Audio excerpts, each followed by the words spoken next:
In this video, we're going to talk about working as a freelancer. So, what we're wanting to dial in on is making your freelance business work for you. And how are we going to talk about this? So, there's three things that are super important that I'm going to cover.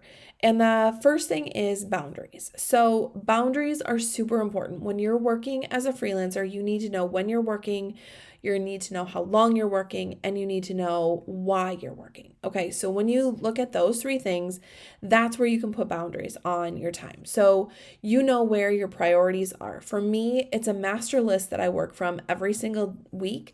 So I plan out my entire week. These are all of the projects that need to happen in this week. And then I dial it in on what needs to happen every single day. And that allows me to set those boundaries when I have those extra projects that kind of sneak in to my schedule. I can say, nope, it's going to have to wait until next week, or I can work it in, like, say, on Thursday, or, if I can get to it this week, I will. But I don't make promises. I really put boundaries in place, letting them know at the beginning, all of my clients in one of the very first conversations, if you have a project that's bigger, you're going to need to give me some lead time. And it's not that I want to be snarky about that, but I want them to make sure that they don't have the expectations for me that I'm going to get it done immediately. Like, they can't give me something in the morning and they have it done by the end of the day. Like, that's just not how I've set up my freelancing business. So once you know how you set up your freelancing business, it's going to allow you to put those boundaries in place a lot better. So we'll talk about like how to put those processes and systems in place a little bit later in this video. But for now, it's just boundaries are super important, and it's establishing those boundaries from the very beginning of the contract to all carrying it throughout the entire contract. So that's talking about boundaries with clients. But you also need to set boundaries with other things that come up. Is it social media that you find yourself scrolling on that is a time suck for you? Is it setting boundaries with your kids? When does mom work? When does dad work? Like, all of those different things, letting them know that from the very beginning is super important to set those boundaries as well. So the next thing, so tip 2 is we're going to talk about your schedule. So do you have a clear-cut schedule? So 1, you want to identify how much you want to work every week. And so if you say, I need to work 40 hours a week, where are we going to find those 40 hours that you're going to dedicate to work? Okay, because when I'm saying you need to work 40 hours, like you want to work 40 hours, you have to actually be working during those times. It's not like scrolling Facebook, it's not responding to emails, it's those income producing activities as what I consider your work time. So for me, I have time allotted where I allow 3 calls per day on my calendar. Anything more than that, it takes over into my project work time, and it puts me way behind schedule if I have more than 3 calls a day. So what that allows me to do is make sure that I have a good balance between the calls with clients and my project work time. So if I don't, or I don't adopt that schedule every week, I find myself having to get up earlier before my kids get up, or I end up working during family time in the evenings just to get my task list done. So really understanding what your schedule is, and this piggybacks really well right off of boundaries, making sure that you know where your boundaries are and where you're willing to give and take on those boundaries too. So the third one is communication expectations. So I alluded to it a little bit earlier, but when I'm talking about communication expectations, like, my kids are like 13 and 15 right now. So they're known to, like, hey mom, oh, I have this. I'm like, okay, dude, when did you find out about this? Like, hey, I need a little bit more lead time than I have to have this ready for you tonight. Like, that just doesn't work in the lifestyle that we have.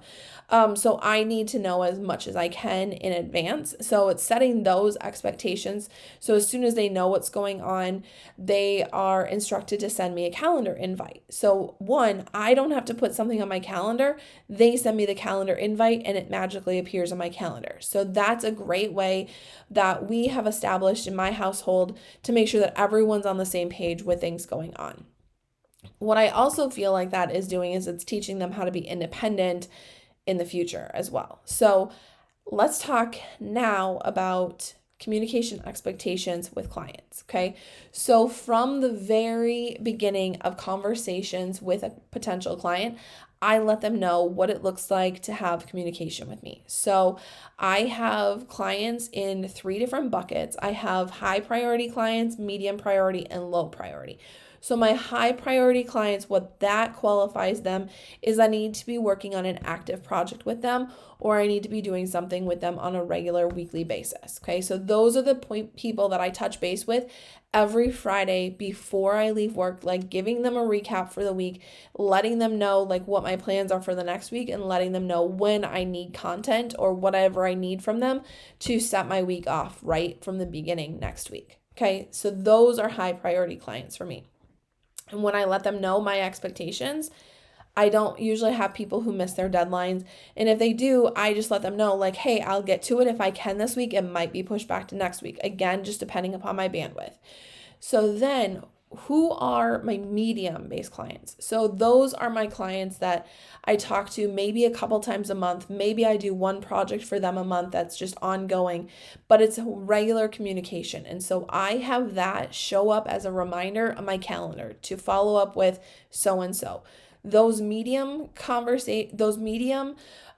priority clients, those I talk to every Wednesday. So Wednesdays, and I talk to some of them different times of the month. So it's not like I'm talking to them every week on Wednesdays, but Wednesdays are my dedicated medium priority clients. That's when I follow up with. And again, I utilize my calendar and put the reminder on. And so after I've followed up with them is when I schedule their next follow up. So there's never a gap where they fall off of my calendar.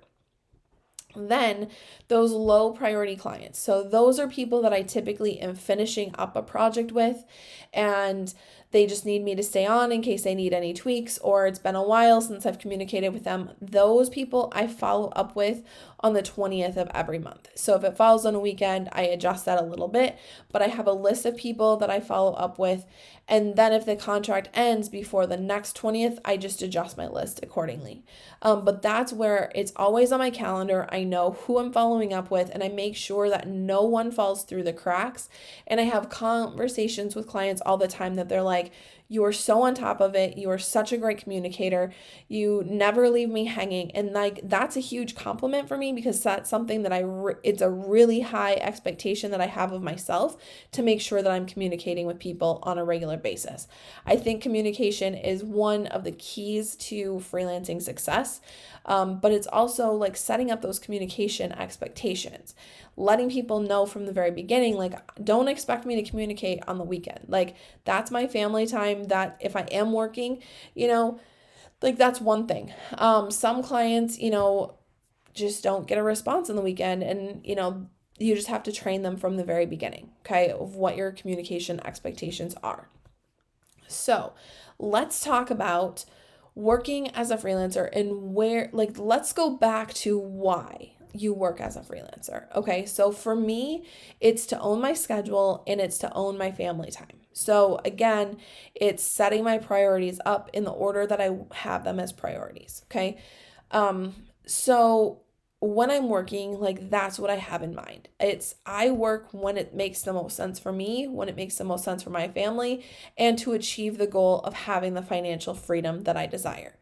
So that's really what you have to keep at the top of mind when you're feeling stressed, when you're feeling overwhelmed with client work, all of those things. Keep in mind what your why is. Why do you do what you do?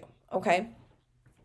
So what does the front end look like, and what does the back end of your business look like as far as working as a freelancer? So that's where processes and systems come into play. So this is where I'm going to challenge you to, like, let's have a conversation in the comments below this video. Go ahead and ask questions. Tell me what your processes are or how you need to set up those processes. And I'm just going to give you a little bit of a high level overview of some of the processes that I have on the back end. So everyone who comes in, I'm upfront with communicating. I have an onboarding process that I've developed over the years for clients. So everyone goes through that. They know how to contact me. They know my communication preferences, and they know when my availability is. They also know the expectation of the lead time I need for bigger projects. Okay. So that's the back end process. What I have on the front end is in my email signature. If they need a call with me, they can schedule a call, and that link is right there. I don't want to be this back and forth person of like, hey, we need to schedule a call. These are the 3 times available. No. Like, go to my calendar, schedule a time that works well for you because my availability is up to date. Okay, so that is what I have. I let people know, but then I also, when I'm requesting feedback from clients, is I ask them sometimes for feedback specifically on my communication, on my work ethic, on my processes, on, whatever you want. So that's what's going to help build your profile, oh my gosh, if I could talk today, that would be great. That is what helps you build a solid rapport with clients so you have a great portfolio. Okay, so those testimonials can tie directly into that as well. So if you have any questions, let me know. But I covered a ton of information. But just keep in mind the top 3 things that are super important as you're working as a freelancer. And those are boundaries, setting your schedule and being consistent with it, and setting those communication expectations. All right, we will see you in the next video where we're going to talk about getting paid as a freelancer.